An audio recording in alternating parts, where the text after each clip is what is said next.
வேற என்ன இருக்கு அவர் கையில? கேடாகம். வேற எல்லாமே கரெக்ட். சொல்லுங்க சொல்லுங்க சொல்லுங்க. வேற என்ன இருக்குது அவர் கையில? இயேசுவோட கையில என்ன இருக்கு? ரட்சிப்பு. வேற இன்னும் என்ன சொல்? அதாவது ஒரு நல்லா ஒரு மின்ற மாதிரி ஏதாவது சொல்லுங்க பாப்போம்.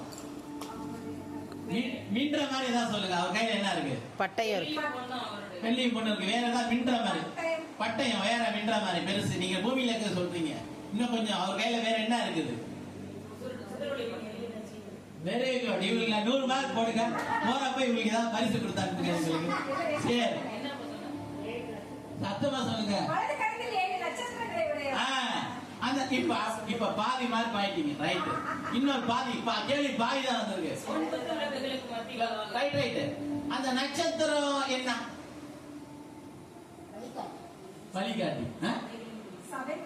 சபையா? தூதர்கள்லாம் யாரு?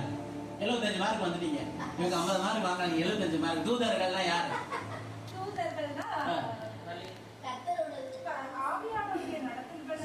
சிம்பிளா சொல்லுங்க பாப்போம். தூதர்கள்லாம் யாருங்க? இப்ப யாருக்கா தூதர்கள்? நம்ம தூதர்கள். சரி, இன்னும் கொஞ்சம் கொஞ்சம். ஏன் சபையின் தூதர்கள்னா அவங்களுக்கு தான் 100 மார்க் போயிருச்சு. அப்படியே வந்தீங்களா? மாரத்தான் இதுல இந்த கையில குச்சி குத்தி ஓடுவாங்க. இங்க கொஞ்சம் கொடுத்த அங்க கொஞ்சம் கொடுத்த கரெக்டா அவங்க முடிச்சுட்டாங்க. அப்ப ஊழியக்காரங்க தான் ஆண்டவர் கையில விட நட்சத்திரம்.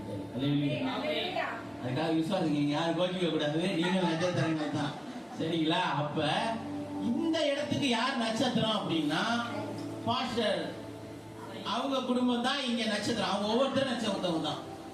அவரு ஒரு பக்கம் ஊழியக்காரர், இவங்க ஒரு பக்கம் ஊழியக்காரர். பசங்க நான் யூடியூப்லாம் நான் பாக்குறது உண்டு. யூடியூப்ல அந்த பாட்டு போட்டு பாப்பாவும் நல்லா பாடிட்டு ரொம்ப பிஸியா இருக்கிற ஆட்கள். திருச்சியில் ஆண்டவருக்காக தியாகத்தோடு ஊழியம் செய்துட்டு இருக்கிற நபர்கள் இவர்களும் ஒரு முக்கியமானவர்கள். அலையிலேயே